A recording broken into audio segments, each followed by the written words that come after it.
But cooking with your kids can teach them valuable lessons. So here to help make it less of a mess is Zehra Alibhai.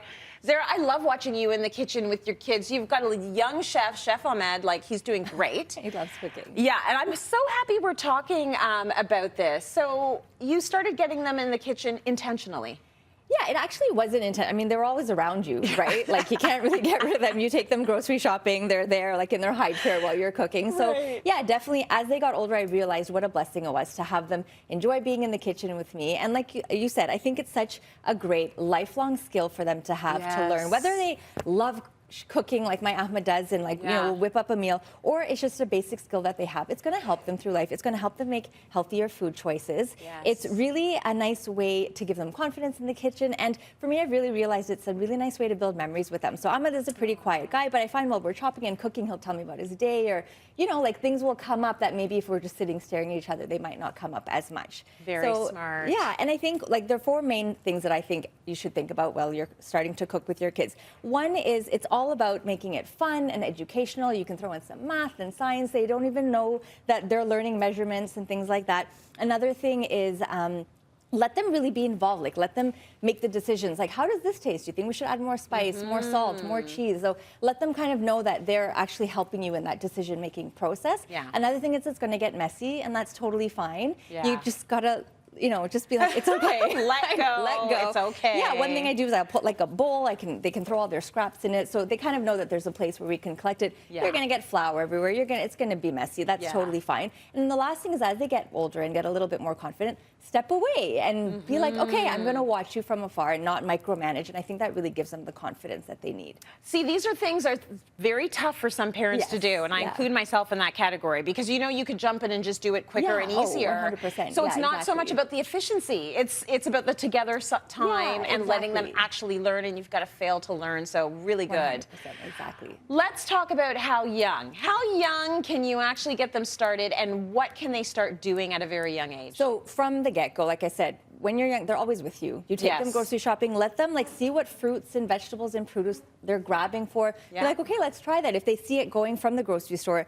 to home and they see it ending up on their plate, they're realizing that, hey, I have like decision making in what I get to eat, right? Cookbooks, it's such a fun way. Go through it with them. Like, you have fun cookbooks for little kids with beautiful pictures in them. Like, it's so nice. It's visual for them. They can kind of point things out. Textures while they're sitting in their high chair and you're cooking. Get them to feel like the pasta and the rice and let them get messy. That's totally fine. Okay. All right. So even when they're super young, you can get them in there and at least give them a little bit of ownership over what they're putting in their mouth. I think that's fantastic. What about toddlers? So toddlers, they can start peeling. They can start, like, you know, taking the grapes off of the stem, little things like that. You can help measure. You can get little cute tools for them as well. These are so adorable. See, I would even want to cook if I had this little spatula. It's so lovely. Cute. And something like this, if you've got something that's plastic, you're not worried about them scraping the bottom or something like that, right? Use things like that so they feel like they're a lot more engaged in helping out. And like things like, you know, putting cheese on your pizza. You know, even just like mixing eggs, doing things like that for toddlers is great. And then when they get slightly older, I remember my job was to grate the cheese. Like, cooking isn't always about being on the stove. So if you're teaching them to assemble like a sandwich, putting like, you know, butter and jam on their toast, like my job, like you said, yours was to grate. Mine was to make the salad. So it was just assembling, ripping up the lettuce, like cutting up some tomatoes, but that was my job. And I felt like, okay, I had one task and I would do it from beginning, from washing to cutting to serving. So I felt like I was doing the whole thing. So I think as they get older, and then this is where things like, you know, mac and cheese in a box, cake in a box, salad kits, like those are meals that are teaching them, giving them skills that, hey, I can actually read the ingredients, I can take these steps and make a full meal. So I think it's really important. And then when you have things like blenders and, you know, like countertop appliances that they can turn on, it's really fun for them to see, like, I put the stuff in, I turn a button. They feel like they're getting more involved and they're using things that are a little bit more, you know, advanced, high tech.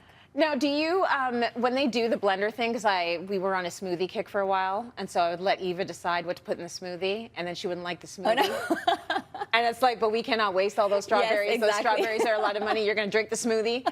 Like, what do you do in those situations? Are you just like, okay, next time we're not going to do that, or you like let it go? Use it as a learning, right? Like, maybe we shouldn't mix the you know, 20 Avocado vegetables with the fruit. Let's then you can talk about like food combinations and how does that taste. Totally. But yeah, I totally know what you mean.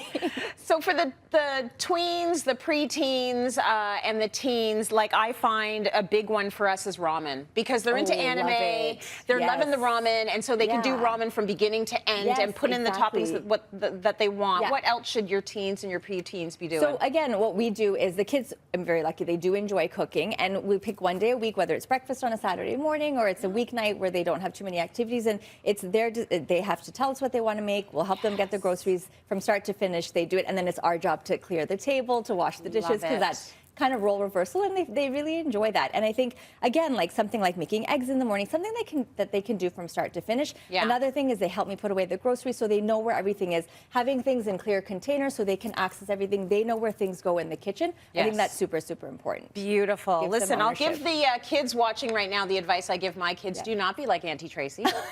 You learn to cook like Daddy cooks, because you need to know these skills. At some point, you're going to move out of the house and you have to eat to survive. So learn to cook. So many great tips. Thank you, Zehra.